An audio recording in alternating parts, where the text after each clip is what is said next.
नमस्कार, स्वागत है आप सबका। दिन भर की तमाम बड़ी और अहम खबरों के साथ मैं हूं कवींद्र। शुरुआत हेडलाइन से। उत्तर प्रदेश में थमा चौथे चरण का प्रचार। इलाहाबाद में बीजेपी और सपा कांग्रेस का रोड शो। मायावती का बीजेपी पर नफरत फैलाने का आरोप। नागालैंड में 22 दिन पुरानी हड़ताल खत्म। आदिवासी संगठनों की राज्यपाल से मुलाकात। जीएससी कर लेंगे मुख्यमंत्री पद की शपथ। उपराष्ट्रपति ने आतंकवाद को बताया शांति के लिए खतरा। रवांडा विश्वविद्यालय में संबोधन। कहा संसाधनों से भरपूर अफ्रीका बन सकता है भारत का साझेदार।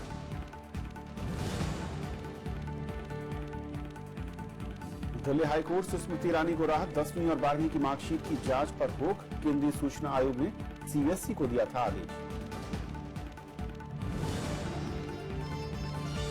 पाकिस्तान के 4 करोड़ के करीब धमाका। 7 लोगों की मौत। जवाबी कार्रवाई में 3 हमलावर ढेर। देखते हैं पहली खबर।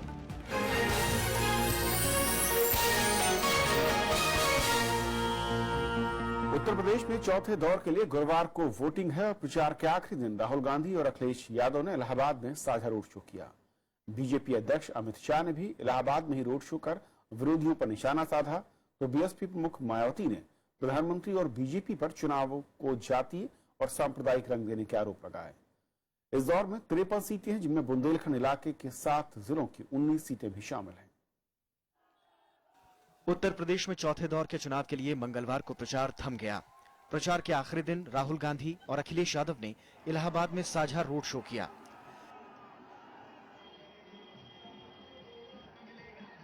इससे पहले राहुल गांधी ने रायबरेली में रैली की।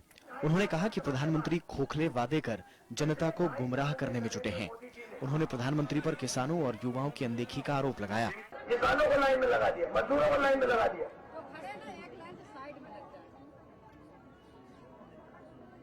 किसानों के पास बीज लेने का पैसा नहीं।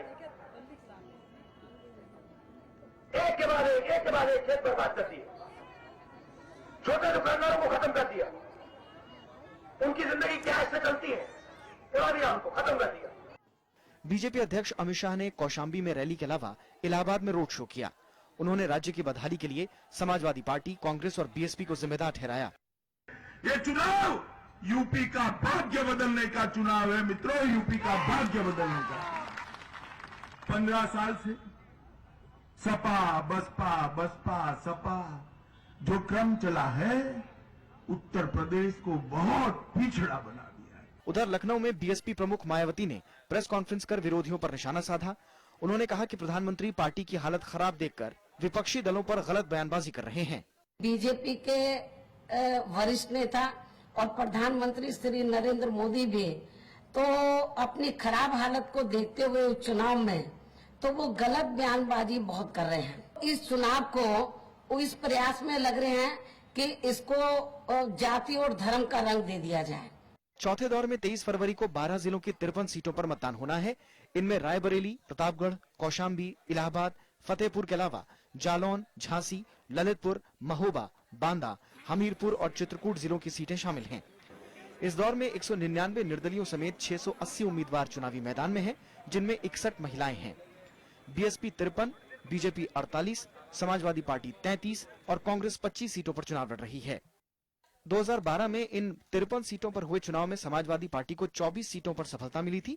इसके अलावा बीएसपी ने 15, कांग्रेस ने 6, बीजेपी ने 5 सीटें जीती, जबकि 3 सीटें अन्य के खाते में गईं। Bureau report, Rajya Sabha TV. तो चौथे दौर पर जो चुनाव है उस पर और बातचीत करेंगे। हमारे साथ स्टूडियो में है खास मेहमान प्रदीप कुमार सिंह, संपादक हैं ओपिनियन पोस्ट के। प्रदीप जी, स्वागत है आपका। ये जो चौथा फेज है, ये तो हर फेज क्रूशियल बहुत इंपॉर्टेंट रहा है, लेकिन इस फेज में कहा जा रहा है कि ये निर्णायक हो सकता है, क्योंकि एक तरफ बुंदेलखंड का इलाका भी है और दूसरा फिर वीवीआईपी इलाका भी इसमें कुछ आता है। कैसे देखते हैं इस दौर को? क्या बड़ी चीजें हैं जो आपको लगता है कि मतदाता के जहन में होंगी इसमें? देखिए, बुंदेलखंड का मामला थोड़ा सा अलग हो जाता है। बुंदेलखंड में विकास को लेकर, वहां के लोगों की हालत को लेकर, रोजगार हो, पानी की समस्या भयंकर है, किसी सरकार ने कोई ज्यादा ध्यान नहीं दिया। अगर आपको याद हो, 2012 के विधानसभा चुनाव से पहले कांग्रेस ने पैकेज का अनाउंसमेंट किया था। केंद्र में उनकी सरकार थी, मायावती जी मुख्यमंत्री थी उस समय, उन्होंने विधानसभा में प्रस्ताव पास किया कि यूपी के 4 हिस्से कर दिए जाए, बुंदेलखंड अलग राज्य बने। उस पैकेज की बात उसके बाद न कांग्रेस ने की और न ही मायावती जी ने उसके बाद राज्य के विभाजन की बात की। दोनों ने बुंदेलखंड को उसके बाद भुला दिया। समाजवादी पार्टी से उम्मीद थी कि उनको इतनी कामयाबी मिली थी, उनका कम से कम बुंदेलखंड में उस तरह का जनाधार नहीं है जैसा प्रदेश के बाकी हिस्सों में है, लेकिन उनको वहां से भी अच्छी सीटें मिली थी, बल्कि सबसे ज्यादा सीटें मिली थी। तो ऐसे में उम्मीद थी कि वो इस तस्वीर को बदलने के लिए कुछ करेंगे, लेकिन जो भी तस्वीर बदली है वो इस बार अच्छे मानसून के कारण बदली है। वरना वहां खेती के लिए पानी नहीं है, पीने के लिए पानी नहीं है, पशुओं के लिए पानी नहीं है, चारा उगाने की समस्या है। तो ये उनकी जो समस्याएं हैं उनकी ओर से सरकारें गाफिल रही हैं। शायद एक वजह यह भी है कि लखनऊ से बहुत दूर है, उसकी वजह वो भी एक वजह हो सकती है। और दूसरा, गरीबी इतनी ज्यादा है, वहां किसी पार्टी ने क्या होना चाहिए, क्या करना चाहिए, कैसे योजना बनाई जाए, जो पैकेज बना था उसका पैसा क्यों नहीं गया, उसका लाभ लोगों को क्यों नहीं मिला, समाजवादी पार्टी ने आकर उस काम को आगे क्यों नहीं बढ़ाया, ये सब सवाल लोगों के जहन में होंगे जब वोट देने जाएंगे। दूसरी बात, इधर आपने वीआईपी इलाके की बात की, इलाहाबाद है, रायबरेली है, अमेठी है, तो एक तरह से कहें कि गांधी परिवार का जो वोट दिलाने की उनकी क्षमता है उसका इम्तिहान है। जो उस परिवार की वोट दिलाने की क्षमता अगर आप चुनाव दर चुनाव देखें तो घटती जा रही है। 2012 के विधानसभा चुनाव को राहुल गांधी ने एक तरह से अपनी प्रतिष्ठा का सवाल बनाया, पूरे प्रदेश में प्रचार किया। रायबरेली, अमेठी और सुल्तानपुर में राहुल गांधी, प्रियंका गांधी, सोनिया गांधी तीनों ने प्रचार किया। प्रियंका गांधी 15 दिन रही वहां। उसके बाद भी स्थिति ये हुई कि तीनों संसदीय क्षेत्रों में से कि 15 विधानसभा सीटों में से केवल 2 कांग्रेस को मिली। तो ऐसे में एक सवाल अब लोगों के मन में उठ रहा है कि क्या उनके नाम पर, इस परिवार के नाम पर वोट मिलता है? क्या उनसे, इस परिवार से जो एक भावनात्मक लगाव था वो बना हुआ है या टूट रहा है? अगर टूट रहा है तो उसकी जगह कौन ले रहा है? कौन सी पार्टी वहां स्थान बना रही है? क्या जो गठबंधन है उसका फायदा यहाँ पर कांग्रेस को इन जिलों में मिल सकता है? समाजवादी पार्टी का वोट जो कि माना जाता है कि वो हर सीट पर उनके साथ खड़ा होता है, वहां पर कांग्रेस के वोट को मिलकर ये ज्यादा क्रूशियल फैक्टर हो जाता है। देखिए, अमेठी, रायबरेली 2 जगह तो अभी 3-4 दिन पहले हम होके आए, वहां ऐसा दिखाई, रायबरेली में एक सीट है, वो रायबरेली सदर की, शहर की जो सीट है वो कांग्रेस जीतेगी पक्का है, लेकिन उसके कारण दूसरे हैं। इंडिपेंडेंट, अखिलेश सिंह की सीट रही, वो इंडिपेंडेंट भी जीतते रहे, उनकी बेटी चुनाव लड़ रही है, इसलिए उस सीट पर कांग्रेस की जीत पक्की है। बाकी जगह जो अलायंस है, इन 15 सीटों में से 10 में से 4 सीटें ऐसी हैं जिन पर सपा का भी उम्मीदवार है, कांग्रेस का भी उम्मीदवार है। अब आप उसको फ्रेंडली फाइट कह लें या गठबंधन का, धर्म का जो है वो उल्लंघन कह लें, जिस रूप में भी देखें, एक रेजिस्टेंस जो है समाजवादी पार्टी के एक सेक्शन में है, जिसने 35-40 साल पहले कभी शायद कांग्रेस को वोट दिया होगा, उसके बाद से दिया नहीं। तो उनके लिए कांग्रेस को वोट देना थोड़ा सा मुश्किल है। जो लोग अखिलेश के प्रति बहुत कमिटेड है वो देंगे, उनको कांग्रेस नहीं दिख रही, उनको अखिलेश दिख रहा है, उनको लग रहा है अखिलेश के हाथ मजबूत होंगे इसलिए वोट देना चाहिए। लेकिन एक सेक्शन ऐसा भी है जो साइकिल निशान नहीं है, इसलिए जो है पंजे पर मुहर नहीं लगाएगा। तो उनके सामने 2 ऑप्शन है जो बातचीत से समझ में आया। एक, अगर राष्ट्रीय लोकदल का कोई उम्मीदवार है तो वो उसको प्रेफर करेंगे। राष्ट्रीय लोकदल मेरठ से लेकर आप कह रहे हैं कि रायबरेली तक जो है इस बार दिख रहा है उसका। हाँ, जितने सपा के रिबेल हैं सब वहां पहुंच गए। हाँ, तो एक तरह जाने हुए चेहरे हैं, ऐसा नहीं कि अनजान लोग खड़े हुए हैं, तो उसका एक फायदा मिल रहा है। सिंबल है पुराना, पहचाना हुआ। और मायावती के लिए भी काफी क्रूशियल कहा जा रहा है, क्योंकि इस दौर में ही वो इलाका है जहां पर मायावती का जो वोट शेयर है, जो पहले कभी बहुत अच्छा हुआ करता था, हालांकि पिछले 2012 में सफलता नहीं मिली उतनी अच्छी, लेकिन उपजाऊ जमीन रही है उनके लिए। बिल्कुल, देखिए, मायावती और बहुजन समाज पार्टी के साथ एक मुश्किल ये है कि उनके अच्छी बात यह है कि उनके पास एक कोर वोट है। मुश्किल ये है कि उस कोर वोट में जब तक कोई जोड़ता नहीं आके, कोई वर्ग आके जोड़ता नहीं, तब तक वो विनिंग कॉम्बिनेशन नहीं बनता। तो कोर वोट लेकर उनका 18-19% वोट तो रहेगा, वो लड़ाई में भी आपको हर जगह दिखाई देंगे, लेकिन जीतेंगे तभी जब कोई साथ आएगा। 2007 में ब्राह्मण बड़े पैमाने पर उनके साथ आए थे, अति पिछड़ों का भी एक वर्ग आया था, तो उसका फायदा उनको मिला था। इस बार वो दिख नहीं रहा है, तो कौन सा सच, इसीलिए स्ट्रेटजी के तौर पर मायावती ने दलित और मुसलमान का कार्ड खेला। कॉम्बिनेशन। हाँ, उनको लगा कि ये दोनों मिल जाए अगर, तो हम जीत के रास्ते पे जा सकते हैं, लेकिन मुसलमान इतनी आसानी से समाजवादी पार्टी को छोड़ देगा, ये मुश्किल दिखता है। बिल्कुल। और जाति का जो कॉम्बिनेशन है वो इस बार भी चुनाव में हावी है। हालांकि कहा जरूर जाता है कि विकास और दूसरे मुद्दे ज्यादा हावी है। बहुत बहुत शुक्रिया प्रदीप जी इस पूरी बातचीत के लिए आपका। और छोटा सा ब्रेक और ब्रेक के उस पार दिन भर की दूसरी बड़ी खबर।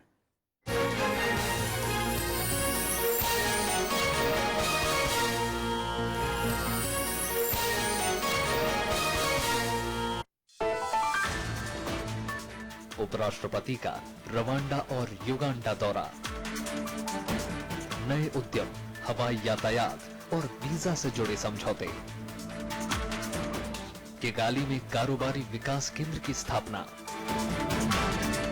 द्विपक्षीय संबंधों की मजबूती पर भी जोर। देखिए देश देशांतर रात 8:30 बजे।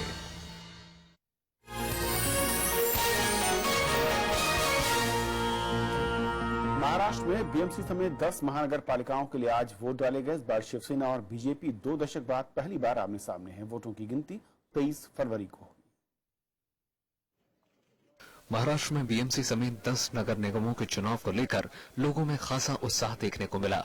सुबह से मतदान केंद्रों पर लोगों की भारी भीड़ उमड़ी। आम लोगों के साथ साथ फिल्म और राजनीतिक जगत की कई नामचीन हस्तियों ने मतदान में हिस्सा लिया। We are concerned about our city. Who keeps our city clean? Who gives us better amenities, better roads, better traffic conditions, metro? इसके साथ ही महानगर पालिकाओं की 1268 सीटों के लिए 9208 उम्मीदवारों की किस्मत ईवीएम में कैद हो गई। वहीं 11 जिला परिषदों के 654 सीटों के लिए 2956 उम्मीदवारों की किस्मत भी दांव पर है, जबकि 118 पंचायत समितियों के 1288 सीटों पर 5167 उम्मीदवार अपनी किस्मत आजमा रहे हैं। नगर निकाय चुनाव पर सभी पार्टियां जीत का दावा कर रही हैं। मतदारांना धन्यवाद देतो आहे आणि त्यांच्याकडनं ज्या उत्साहामध्ये मतदान होतंय मला नक्कीच खात्री आहे आशीर्वाद मिळाल्याशिवाय राहणार नाही। मुंबई में भी भाजपा को स्पष्ट बहुमत मिलेगा। जनता हमारे साथ है और हमारी जनता से कमिटमेंट है। देखिए वे लोग अलग लड़ रहे हैं तो इससे जरूर हमारा फायदा होगा, लेकिन हम खास करके मुंबईकरों के लिए क्या है इस चुनाव में, हम वही जनता के सामने रखना चाहते हैं। मतदानाचा टक्का घसरणं कुठच्याही निवडणुकीला हे राजकीय पक्षांनी न केलेल्या कामाचं द्योतक असतं ना। जिन 10 नगर निगमों में मतदान हुआ उसमें मुंबई, ठाणे, उल्हासनगर, नासिक, पुणे, पिंपरी चिंचवाड़, सोलापुर, अकोला, अमरावती और नागपुर शामिल हैं। एशिया के सबसे बड़े स्थानीय निकाय बीएमसी पर पिछले 2 दशक से बीजेपी के समर्थन से शिवसेना का कब्जा रहा है। हालांकि इस बार बीजेपी शिवसेना अलग अलग नगर निकाय चुनाव लड़ रहे हैं, तो कांग्रेस, एनसीपी और एमएनएस भी चुनाव मैदान में हैं। Bureau report, Rajya Sabha TV. Tamil Nadu की विपक्षी दल डीएमके विधानसभा स्पीकर पी धनपाल के खिलाफ अविश्वास प्रस्ताव लाएगी। डीएमके ने आज विधानसभा सचिव को चिट्ठी लिखकर इसकी मांग की। पार्टी के कार्यकारी अध्यक्ष एम.के. स्टालिन ने 18 फरवरी को बहुमत परीक्षण के दौरान स्पीकर की भूमिका पर सवाल उठाए थे। उन्होंने कहा कि स्पीकर ने विपक्ष के खिलाफ भेदभाव किया है।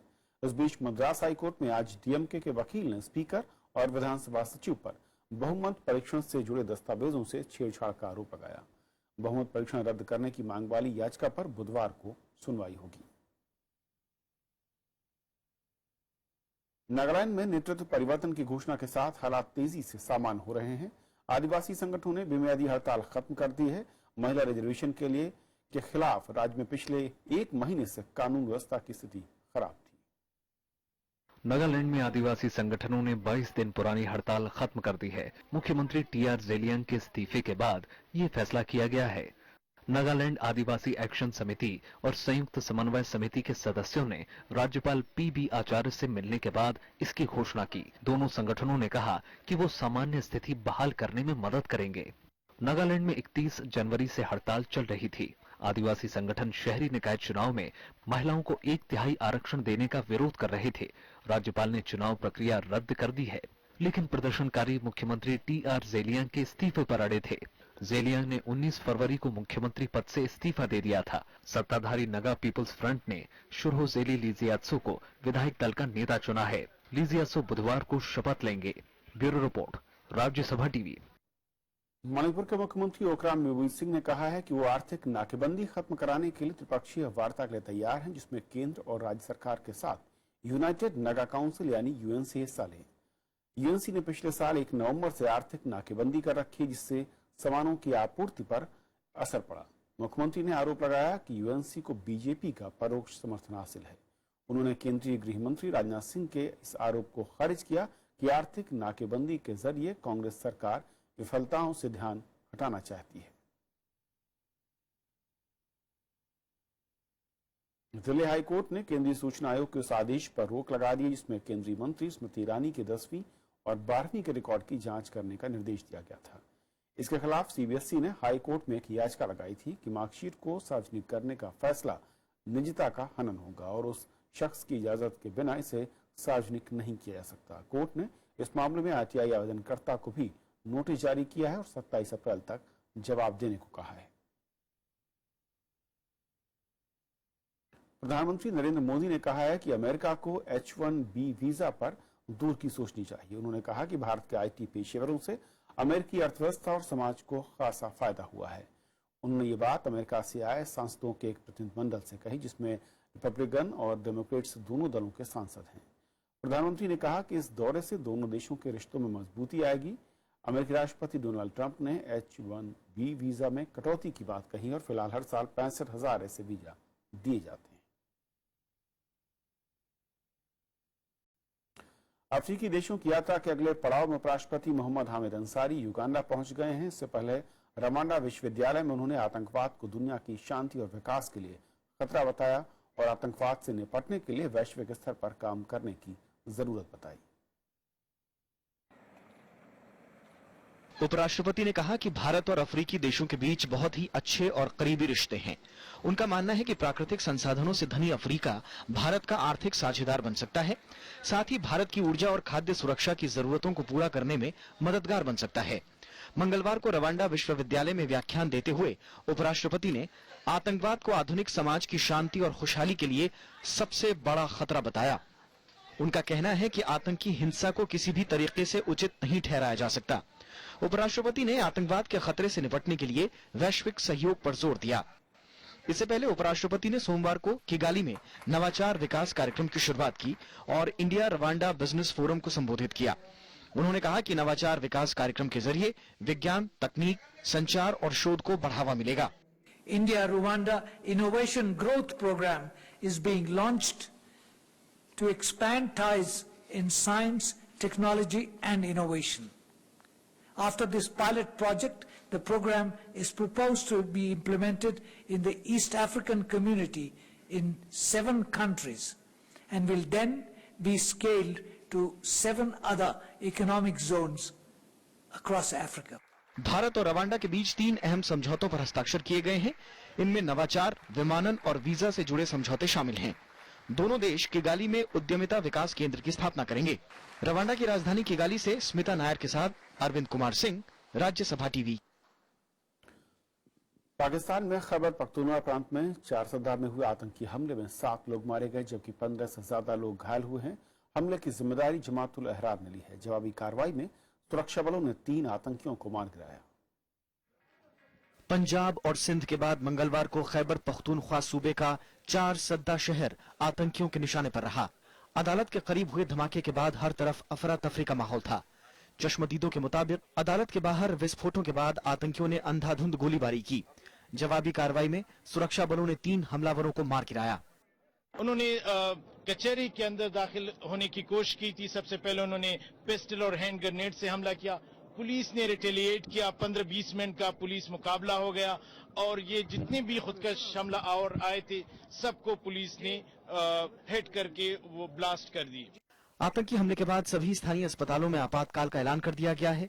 हमले की जिम्मेदारी तहरीक तालिबान से अलग हुए जमात उल अहरार ने ली है।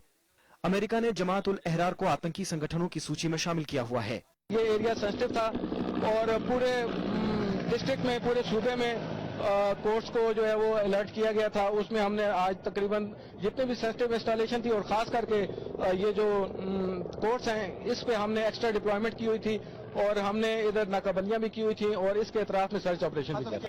पिछले साल मार्च में 4 सद्दा में हुए एक आत्मघाती हमले में 17 लोग मारे गए थे। पाकिस्तान में हाल ही के दिनों में आतंकी हमलों में तेजी आई है। बीते गुरुवार को सहवान में लाल शहबाज कलंदर दरगाह में आत्मघाती हमले में 88 लोगों की जानें गईं। वहीं 13 फरवरी को लाहौर में भी खुदकुश हमलावर ने पंजाब विधानसभा के करीब एक रैली को निशाना बनाया, जिसमें डीआईजी ट्रैफिक पुलिस समेत 13 लोग मारे गए थे। हाल ही की आतंकी घटनाओं के बाद सरकार ने आतंकवादियों के खिलाफ बड़ा अभियान छेड़ा हुआ है। सुरक्षा बलों ने अब तक 130 से ज्यादा आतंकियों को मार गिराने का दावा किया है। Bureau report, Rajya Sabha TV.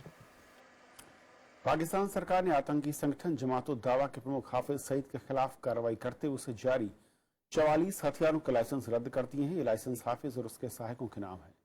सुरक्षा कारणों का हवाला देते हुए यह कार्रवाई की गई है।